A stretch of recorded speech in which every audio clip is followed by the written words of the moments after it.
I'm going to pass the baton to Mike Lawler to introduce himself and to kick us off. Great. Thank you, Jen. Good afternoon, everybody, and thank you for joining us today. My name is Mike Lawler, and I work at the New York State Catholic Conference, where I serve as the State Director for Catholic Charities. I'm joined today by my colleagues Jen and Dave from CRS and Andrew from CCUSA, and each one of them will be introducing themselves more formally to us as we move through today's presentation. We're very excited to be working together on this, our inaugural New York State Global Advocacy Week, in which we are going to be preparing everybody from around New York State, from both CRS and Catholic Charities, to work together and do joint congressional visits here in the month of March. Our objective today is to prepare you for your upcoming meetings with these members of the congressional delegation here in New York State. Our goal today is to make you feel comfortable about doing these kinds of visits and to give you some helpful hints on how to have the most effective visit with a congressional member or their staff. This webinar is being recorded. If you have questions, you can add them in the chat area that you should be seeing on your screen, and we will take time at the end of our presentation to answer any questions that you might have. So with that, let's get started. At this time, I'd like to turn the program over to Jen, who will walk us through today's agenda. All right. Hello, everyone. Thanks, Mike. My name is Jen Mays. I work at Catholic Relief Services in our Advocacy Department, and I oversee a number of our constituent engagement initiatives. It's really great to be with you all. So for today, as Mike said, we're really looking to create an opportunity to prepare you for those in-district meetings that are going to be taking place during March recess and a little later throughout March and early April. So we're going to provide a little bit of context to constituent engagement. Constituents play a very unique role in influencing policy, so we're going to talk a little bit about that. Then we'll get into a little bit of a congressional state of play. We'll go in through some different tips of how to prepare for your visits. And then Dave from CRS and Andrew from CCUSA will actually walk us through the talking points for the issues that you'll be covering, and then we'll allow plenty of time for question and answer.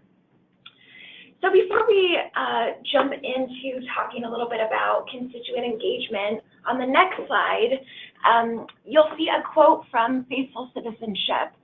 I always think that it is really critically important that we really ground ourselves in mission. And so I'd like to just read this quote. It states, "We are called to bring together our principles, our political choices, our values, and our votes to help build a better world." We see advocacy as really an expression of our faith, of our call to love and serve one another.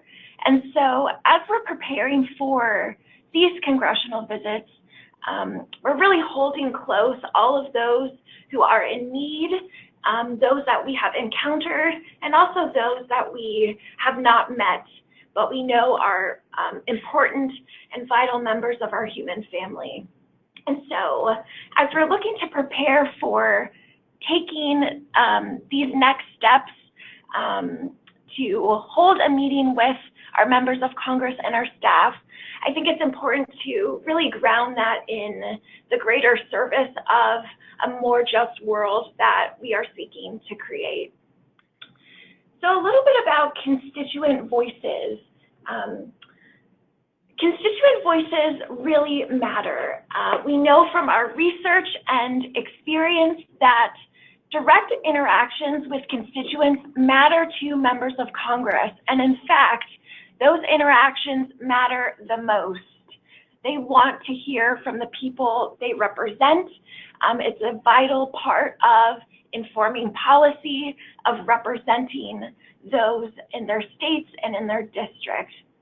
And so when we think about influencing policy and working towards the policy change goals that we're looking to see, really constituent engagement is the most effective advocacy strategy. I think it's important to note, it's no surprise to everyone that we are in a climate of high partisanship and also in a state of great need in our world. And that sometimes, there can be those waves of frustration and hopelessness, and we might even feel like our voices do not matter, or that things really can't get done.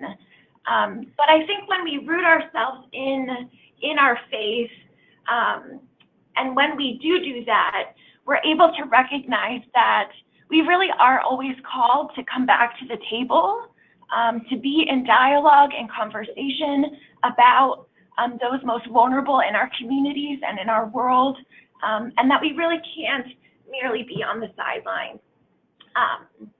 Some other just things to know in terms of when we're thinking about constituent engagement is that, generally advocacy is very much more a marathon versus a sprint. It's important to recognize that our collective voices do matter and that our actions really can have a big impact, but it's about those actions being consistent, being focused on being impactful, and being focused on really sharing our stories and our faith voice. So I'd just like to, have a little bit of that framing, and we're just to reiterate how grateful we are to all of you in this partnership of really recognizing that this work matters and that advocacy really does work. So on the next slide, I'm just going to share a little bit about constituent meetings themselves and to unpack them a little bit. So constituent meetings are actually the most impactful advocacy action that someone can take. And in district meetings actually play a very unique role in that overall impactful touch point. So why is that? Constituent meetings are the most impactful advocacy action because they take a lot of time to organize and prepare, like all of you are very aware. When a constituent organizes to meet with their member, to meet with staffers, those staffers and members really know that they care about the issues that they're raising. And this is really also then an opportunity to develop relationships with offices and with staff. And that really then takes this type of action to the next level because you can be in that dialogue and in that conversation. And district staff, I think it's just important to note, are typically with members of Congress the longest out of all congressional staff. So these meetings in district really provide an opportunity, a unique opportunity for that long-term relationship cultivation. So we're really thrilled that you all will be engaging in these activities. And I think this quote on the next slide from a House Deputy Chief of Staff just really underscores what I was talking about in terms of the value of constituent meetings. And they say that in-person meetings are the easiest way for staff to understand an issue because it gives us a chance to ask questions and really put a face with the issue. So the takeaway here is really that these meetings are an open place for conversation, for dialogue, and for developing those long-term relationships. The last thing I'll say before I turn it over to Andrew to talk a little bit about why we're advocating on the topics that we're advocating on is just to show this, this chart of the religious makeup of this current and new Congress that we've just started, the 116th Congress. And I really just show this not to get into the weeds of what percent of the House is what religious background, but it's just to really illustrate that there is a strong place and opportunity to share the faith voice in these meetings. the majority of Congress do identify with a faith tradition. And so I think as advocates, really entering into those congressional meetings from that faith perspective, we just really want to highlight that that is a really strong asset that I think we bring to the context of these conversations. So now that we've covered a little bit of a background on constituent engagement and the richness of constituent meetings, I'm going to pass it over to Andrew to introduce himself and to talk to us about the congressional state of play. Great. Thank you, Jen, and thank you everybody for jumping on. My name is Andrew Bosch-Jancic. I'm the Senior Manager of Social Policy here at Catholic Charities USA. So, I wanted to start off by talking a little bit about the congressional state of play. And so, you're really going at the perfect time because next week the president's going to release his 2020 budget. And you might be thinking to yourselves, I thought we just funded the government and we were past all of this. You're correct. We are past it for 2019. Now we immediately shift into 2020. And so you're going to be the first line of defense to discuss the issues that we want to talk about. So the president's budget in the past has had considerable cuts to poverty-focused programs here in the U.S. and overseas. So this is kind of the broader context for your meetings and why the particular asks to Congress of supporting these programs, which we're going to talk a little bit more about in a little bit, is so critical. So we need you to ensure members of Congress that they know about these programs and we want them to know the funding and why it is critical because although the administration's budget is the first thing that comes out, it is by no means final. That's Congress's job, and we've seen consistently that Congress has put out budgets and that have been more in line than what we've seen in the past, way over the president's budget, but they need to hear that voice from you all. So the threat of the cut of these programs is extraordinarily real, and we need to continue to let Congress know that we are these constituents.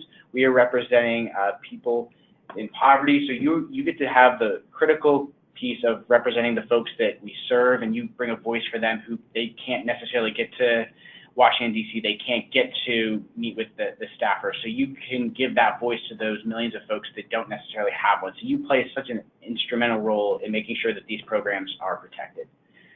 So with that, I'm going to pass it over to Dave to talk a little bit about the U.S. federal spending and a little bit more on what that component looks like.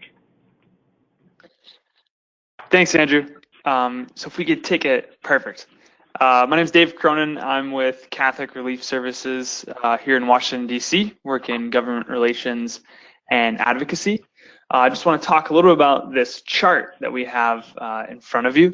As many of you know, each year, and as Andrew mentioned, Congress appropriates taxpayer dollars to spend on a variety of important issues and interests. That total federal budget equals roughly $4 trillion. And if you look at the chart in front of you, you'll see those three red arrows pointing at the international affairs budget, which is roughly 1% of that total $4 trillion. It's around $50 billion. About half of that 1% is programs and goes towards programs overseas that are focused on poverty-reducing humanitarian and development assistance. So as you can see, this is a very small portion of the overall federal budget.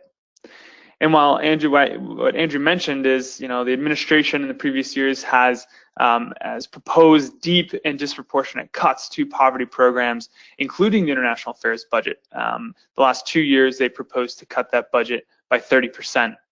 Thankfully, we've had great bipartisan support in Congress, and hopefully we'll continue to have that support.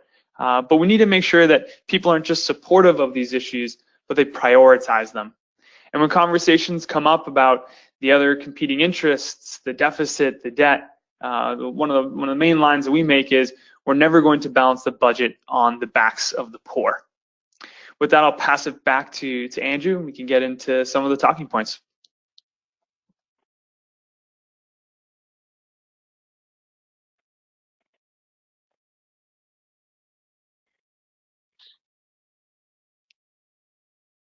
Hey, Andrew, you guys might be muted if Can you hear me now? Yes, we can hear you. All right. So just to touch a little bit on the domestic piece, we're not asking for folks to come in and be experts in all of the issues. The staff don't expect that. I think the most critical component that you can do in these meetings is to be memorable and share the voices and the stories of what you're seeing on the ground. I've been in DC about 5 years now, and I was out with a couple of friends that work on the Hill, and I wanted to know. I said, hey guys, what is really, when I come to these meetings, what sticks? What does your boss really, take with them when we have these meetings? And he says, it's not the data, it's not, any specific piece of information you give us, it's having a story that I can remember. It's something that's personal. So finding your personal story and your personal touch and your connection to any one of these programs is the most critical component in developing that relationship. So for example here, if we're looking at just the domestic piece and on the nutrition side, you can share firsthand you're seeing the impacts of food insecurity on local communities. You can highlight that you've worked with children and that we need to remember that 1 in 5 children still have food insecurity issues across the country. And in Catholic Charities, we're not here just to hand out food and be, just another do-gooding organization. We are trying to lift folks up. So we provide training and assistance so that we can help folks become self-sufficient. And so it's critical to remember that in New York State that we have agencies providing services to over 800,000 folks, particularly 73,000 are receiving food assistance services, and they play a vital role in the partnership between government and local service organizations. And I think it's critical to make that last piece, that connection of local service organizations and government. We want to share that this is a partnership. We can't do this by ourselves. We need a budget and a government that is generous and is trying to support these programs, because if they're not willing to step up, then all of the work falls onto our shoulders, and it's already a difficult enough job, as many of you know. And so if we go to the next slide here, I can show you a little bit that that you'll have this component. This will be part of the leave behind that you'll have, and this breaks down a little bit on some of the other issues that we're seeing for folks in poverty in New York State. And so this is a nice little component that they can take to their boss, and they can show them, I heard this great story about this program that Catholic Charities is running, and here's kind of a little bit about some of the poverty statistics going on in our community. And one of the most interesting things that we hear is, I show this chart to folks every single meeting we go to, and it's astonishing of how little they know about the issues of poverty in their own district. So it's usually one of those big kind of eye-opening pieces of information that they get. Tie that to the personal story you've told, and all of a sudden you went from a nice meeting to something that they're going to remember and they're going to take back to their boss. So and then we don't necessarily have to talk about one particular program. We do so many programs under the sun. So whichever one most resonates with you. I mean, we can see here that the housing crisis is going on in New York, and folks are paying over 35% of their income for housing, and it's just something that, on top of the food insecurity, on top of the housing, that they're all having these different issues that together become unbearable. So they need Catholic Charities to step in. They need a budget that's going to help them and not hinder them reaching self-sufficiency. So I think that another good, the last thing you want to do is make sure at the end of your meeting, invite them over to see what's going on at the agency. Let them come out to volunteer, see firsthand the work that's going on in their district and how they can get a part of it. And then, the one thing I always tell folks is, after your meeting, just make sure to get the business card and just send a follow-up thank you. So I'll let Dave jump in and talk a little bit more about the international piece. Thanks, Andrew. I think I just want to echo your point on, we don't have to be experts in talking with our members of Congress. We're constituents, and speaking from that voice, so critical to the work that we do. It's especially important when we talk about the international issues, because the international concerns that we have as a Catholic community in the United States don't always have that natural constituency. So when we look at these 3 talking points in front of you, and I'll do a couple more slides afterwards, we're thinking about kind of 4 main things and 4 main goals. 1, establishing our credibility. 2, sharing a reality. 3, highlighting a partnership. And 4, making an ask. So that first bullet point about Catholic Relief Services and our firsthand experience on the ground.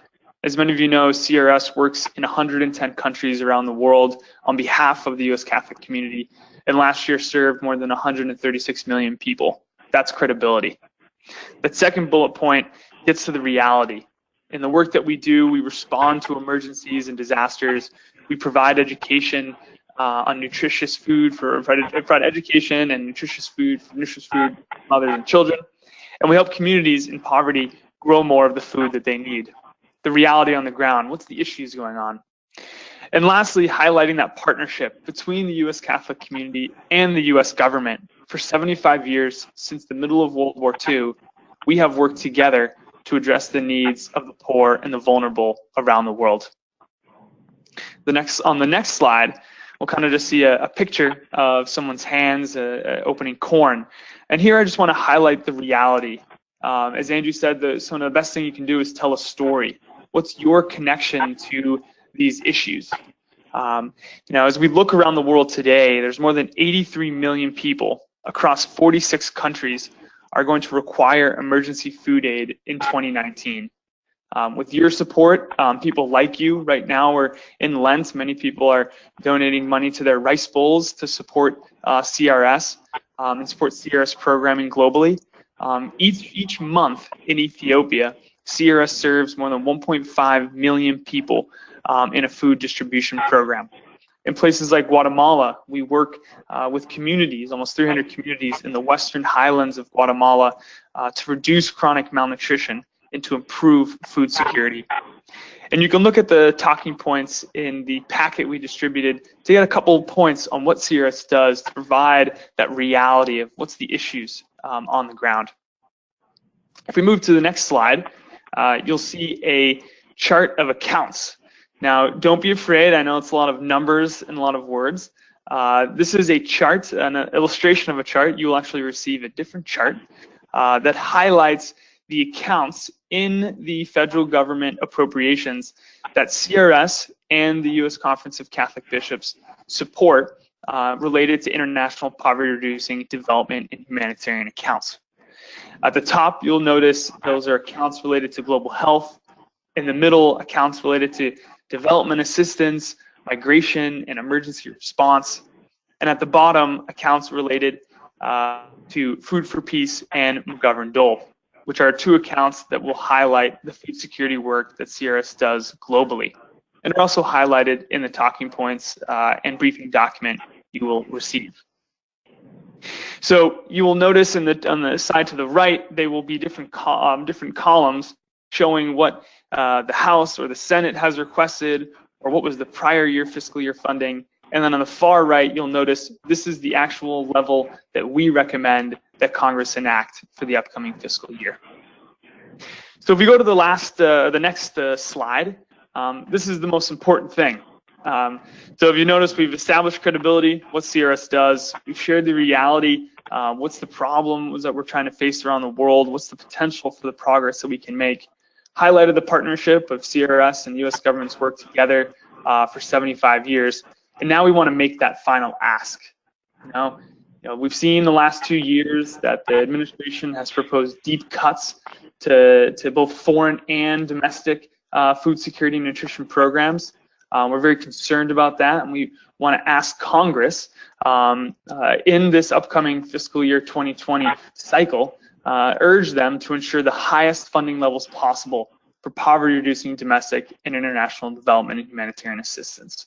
And it's the most critical thing we can do is to make the ask, to put it on the staffer, and ask them really, what does your boss think about this? Is this possible? Or what can we do to support them in their efforts to get this across the finish line so we can support the most poor and vulnerable people that we can. So with that, I'll pass it back to Jen. Great, thanks, Dave, and thank you, Andrew, for those overviews. As we mentioned, those talking points are illustrated in the briefing document that was sent out through the webinar registration, and will be resent out to you with some other materials that you'll be leaving with the members of Congress or the staff that you meet with. I just like to sort of have this image here as we conclude thinking about how, the messages that we'll be delivering, that it's really important that at the end of the day, we are talking about issues, we're talking about food insecurity, but really who we're talking about is people.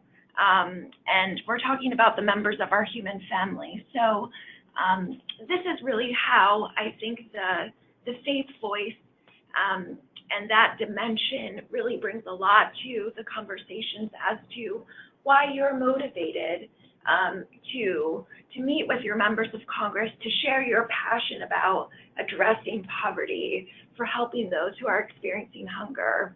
And so these meetings, again, are just a really good opportunity to be in dialogue about your support of those living in poverty and our brothers and sisters most in need.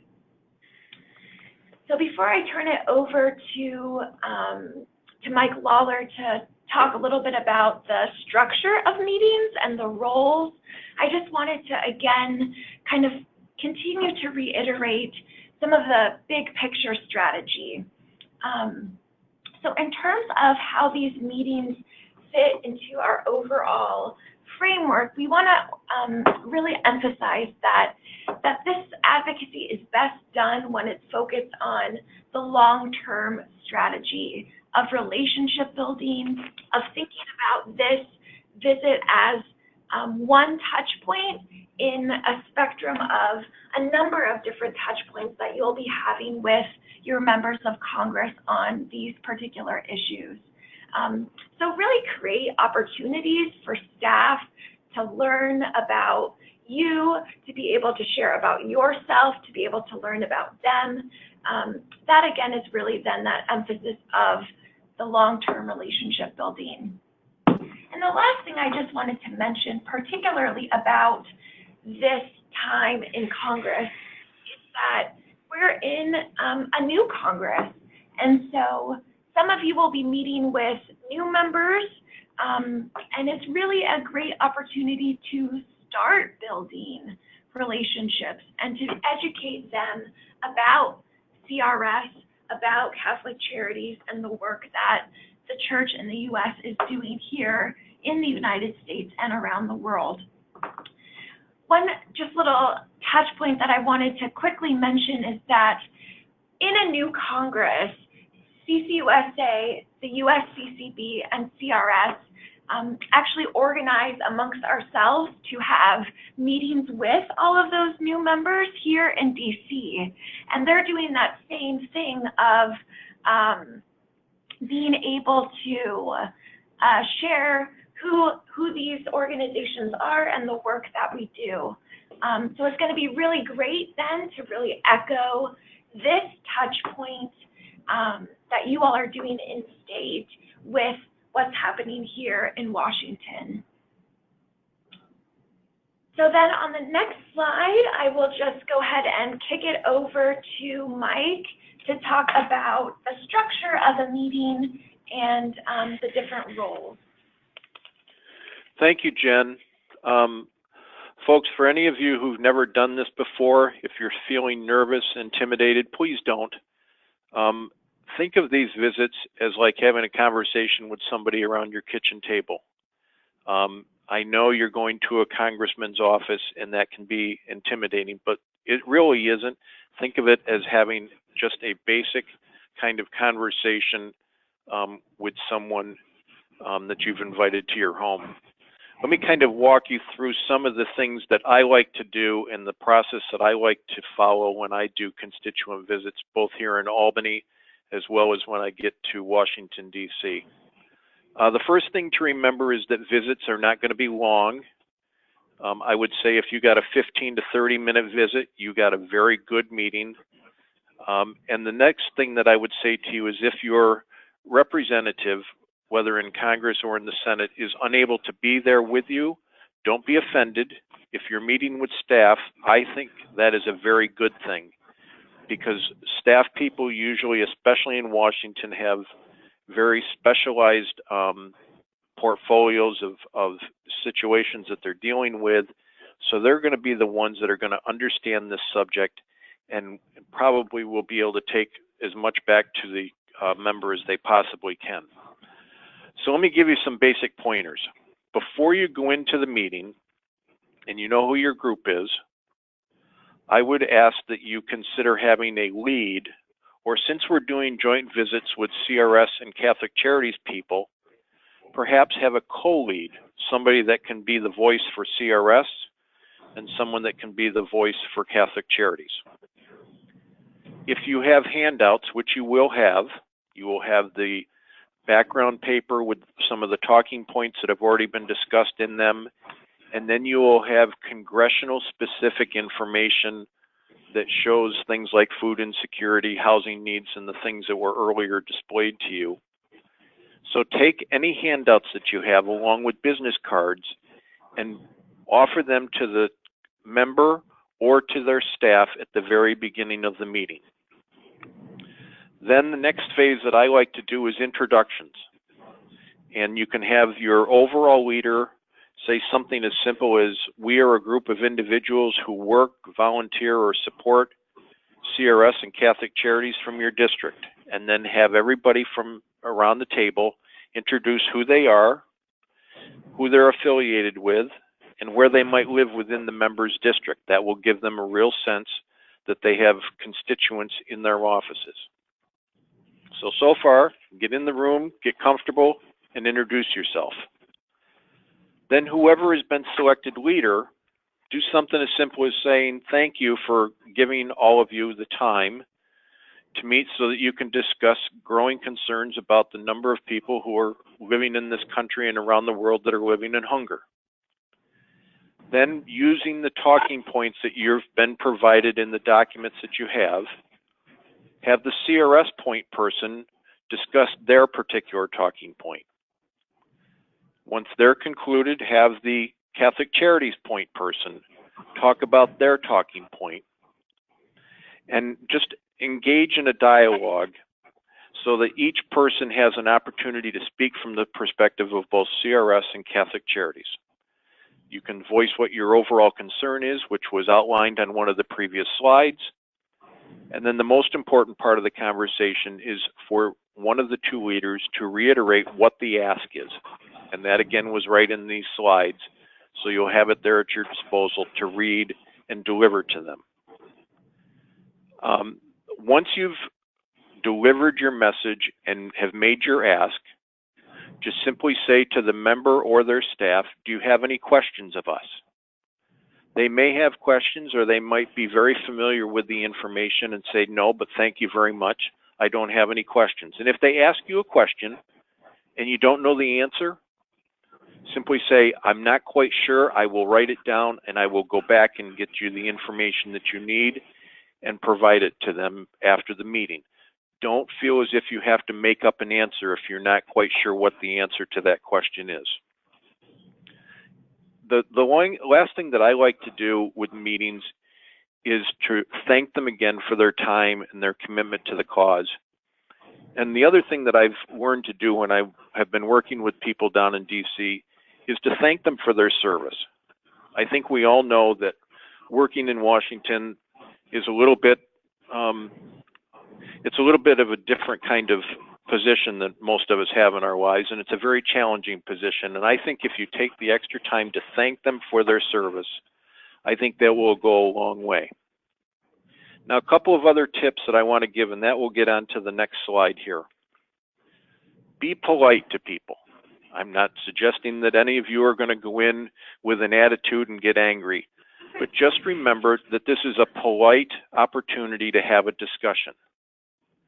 And the other thing I would point out is don't get into a political or a partisan kind of a discussion. As has been discussed in previous slides by the presenters, this is a great way of developing or building upon relationships. This is a good bridge builder for all of us. It's an opportunity for us to develop a really good relationship between a member of Congress and the programs that we're providing in their districts, which is why I think it's really, really important that you all offer them an opportunity to visit any one of your programs, whether it's an international program or a program right there within the district. Always make them feel that if they could come for a visit, you would show them around and give them the firsthand knowledge and experience of what it's like to be dealing with folks who are dealing with food insecurity. I think that goes a very long way. They may never come to your door, but if they know that if they pick up the phone and say, you know, I'd like to pay a visit to your food pantry or your soup kitchen, then you'll have them there. And I think that's a wonderful thing to get as a gift at the end of a meeting like this. So let me just give you a couple of reminders, which would be the next slide, I think, in this presentation. Make sure that you leave behind with them your information and documentation. After you've had your meeting as a group, find a way to get together and kind of go over things. Did that work? Did that not work? What was great about it? What wasn't so great? And then pat each other on the back and celebrate a little bit for having the opportunity to have a sit-down meeting with your representative and talk about an issue that is really near and dear to your heart, because this is what you do for a living and this is what you do as a volunteer out in the community. Follow up these meetings with a simple thank you note or an email. As a matter of fact, I just did a round of visits a week or so ago, and I got 18 separate thank yous back from one member. Either they have a computer glitch or they really, really enjoyed our visit. I'm going to hope it's the latter. You know, I just want to kind of end on this. These are really unique opportunities for you to go in and have a conversation with an elected official. And if you tell them the right story, they will remember it.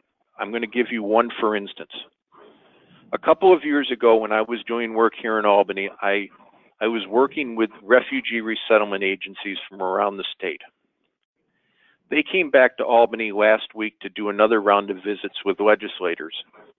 And as I had one of my visits, the gentleman that we were visiting said, I remember you from 2 years ago because you left me a token of something and I've never gotten rid of what you gave me, and I've always remembered our visit. That's how impactful it can be. So while you think you're not having any real impact on this system, you really can have a tremendous impact by having a good, solid conversation, providing them with stories, and providing them with opportunities to work with you into the future. So enjoy your opportunity to do this, and don't be intimidated by it. And I hope that my little couple of slides here on how I like to proceed with doing visits has been helpful to you. So that's what I'd like to share with you on doing visits. So Jen, the stage is yours. All right, great. Thank you so much for that overview, Mike. So at this time, we wanted to allow some space for question and answer. So we're just going to open our chat box now and to see if we have any questions that we can answer. We've got some good gratitude. Thank you, Sister Betsy. And then a follow-up question, what type of folder shall we leave behind? Good question. So we will be providing you with a few different handouts. There will be a Word document that will ask those participating in the meetings to actually add their contact information to and then print out. You'll have the chart of accounts from Catholic Relief Services that Dave alluded to in the presentation and we showed on the screen. And that again is just representing those specific funding levels of the general accounts that we are looking to protect. We'll also have district information from Catholic Charities USA. So these resources, I'm sure, will be like gold to offices to be able to get that concrete data. So those are the main items. In terms of a folder, you know, if you have something with, you know, from the diocese, for example, that you'd like to stick those in, that's perfectly fine. Otherwise, it can just be, you know, a blank folder. But and if you don't have a folder, it's okay to just actually have those papers like that. So there's no necessarily wrong or right answer there in terms of the type of folder, but I would just say that if you do have something to either represent the diocese or your community that has something like a website on it and that kind of thing, please feel free to go ahead and use that folder for a little bit of promotion and publicity there. Will the slides be available? Great question. Yes, we can most definitely, when we send out the recording link, also include the PowerPoint presentation so that you can look at that on your leisure or listen to it again if you so choose as well. Last question. Can you give us info on the Member of Congress voting records or past support of these anti-hunger programs, excuse me. I don't know if anyone else wants to kind of chime in there to answer that question. We won't necessarily have like a bio with all of that built out, but we do certainly recommend going to and doing some research on your members of Congress, like going to their website. That's often a really great place to download that information. I don't know if Catholic Charities, you guys have any of that readily available. But I think usually the thing that we do, and one of the things that we constantly hear from folks is that, either they're not going to support this issue or they're already in my camp. What's the point? And I think it's, as far as the voting record goes and whether or not, what to come in at, I think it's good to do a little, as Jen said, quick research on their website to see what how they've supported the programs in the past, but also just always remember that even if they're agreeing with you, you still want them to be a champion for these programs as well. So every meeting does have a huge impact on supporting these programs. So just, like I said, just go on the web, just do a little website research or a Google search, and you can kind of find how they've supported some of these programs in the past. We just had a farm bill reauthorization, so that would probably be a good starting point. Just Google farm bill and then the member's name. And just also one last point that I would make is to keep in mind that there are, I believe, 5 new members in Congress, so they're not going to have that voting record. So this is a way for you to try to encourage them to not endorse cuts to these programs, but to do everything they can to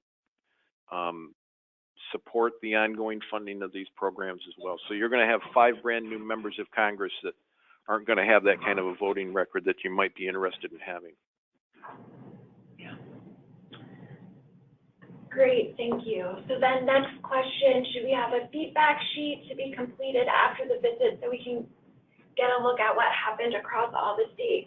Yes, thank you, Sister Betsy, for raising that point. We will also be packaging to those who have organized and scheduled the meetings a document that can be filled out during the meeting as well as after, as you're going through your debrief, that is sharing the information about what the staffer shared about positions, and then we'll be able to kind of give that snapshot of some of the different congressional districts. So that will also be a part of that, and then we'll just work with our various diocesan directors and partners to make sure that those get back to us. We have an electronic version, and then we'll also send around a hard copy of that as well.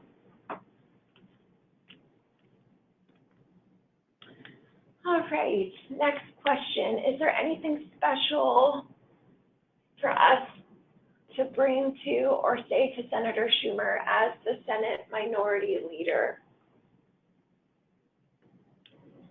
I think the biggest thing is, obviously, he knows he has a large voice in what happens in Congress, and so I think I think it's the same message and just making sure that because he knows that his voice carries a lot of weight. So just making sure that you particularly have a lot at stake in our state, and just sharing kind of some of the information that we went over earlier, and just making sure that he knows that you might be the leader, but you're still our senator, and we need you to still be a champion for these programs.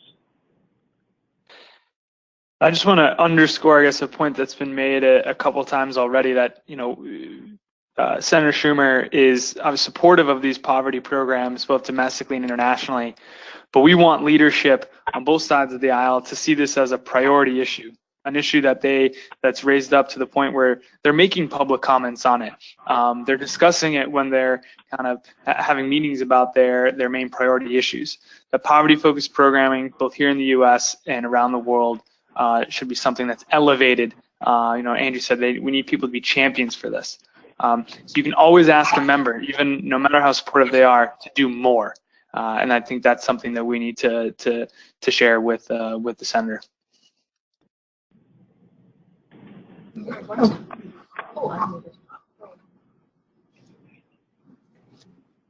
Okay, well, let's allow time for any other questions to be populated there in the chat.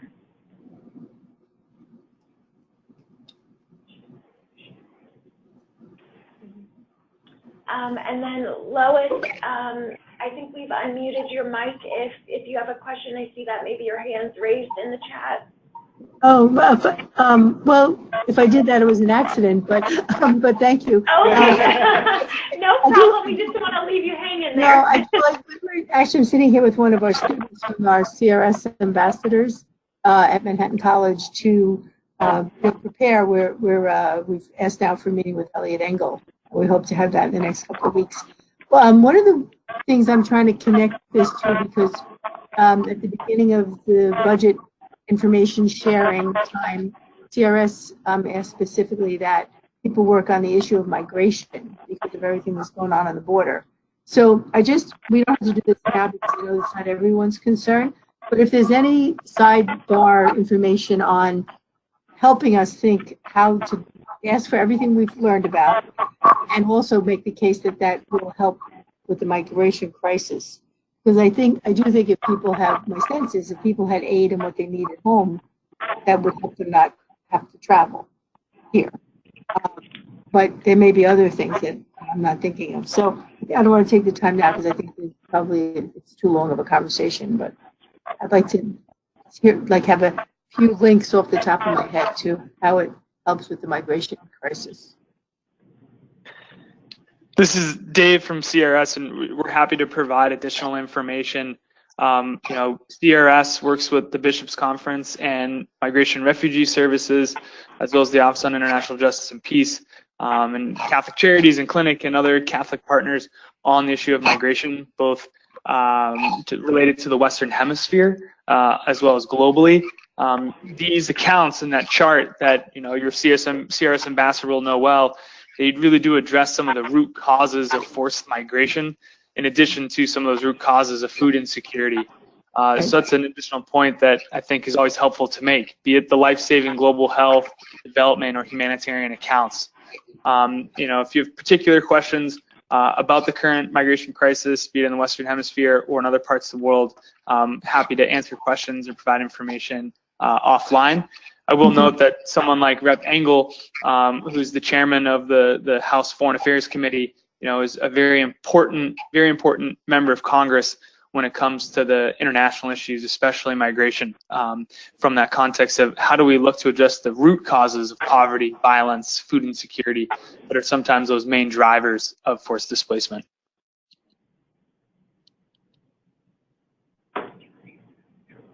So we had a question here that says, might we ask Senator Schumer which other colleagues might be persuaded to support these issues and how we might help advance that? That is a great question, and that is also a great way to utilize your meeting, because a lot of folks that we meet with everyone on both sides of the aisle. So it could be colleagues, it could be opponents, but we do want to find out what the landscape is. So if he's able to give more of that information, you're able to find that out. That is a wonderful question to ask.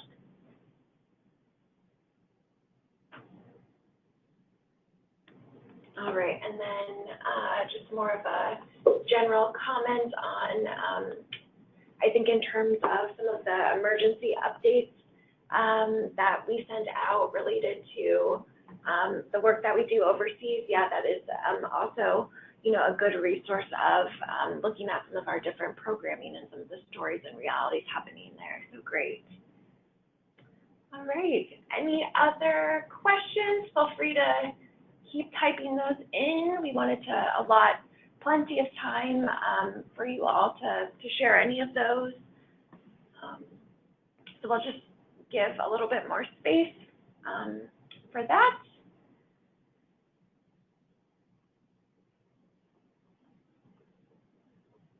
Okay. All right, it doesn't appear that anyone is typing. So I think that then concludes our time today. Actually, I don't know if we can put up the last slide in the PowerPoint presentation. We'll just transition that. It shows some of the contact information for Catholic Charities, myself at CRS, and then also Mike Lawler in the New York State Catholic Conference. Please feel free to reach out to us if you have any other questions that might arise. We'll look forward to sharing the recording and the PowerPoint slides. And then for those team leads, if you will, who have been communicating with us about their, the team leads who have been communicating with us about the meetings that have been scheduled, we'll be looking next week following the President's budget proposal to be sending along those leave behind documents for you to deliver in your meetings. Yes, and David Cronin's email address information is david.cronin@crs.org. So CRONIN. Great. Well, thank you everyone again for your time, and we are just very grateful once more for your partnership, and we appreciate all of your coordination and your time today. These are going to be really impactful meetings. It's a big state and a lot of congressional districts to cover, and it's really inspiring to be able to have the Catholic voice as we start this new Congress out there. So thank you again, and we look forward to being in contact with you.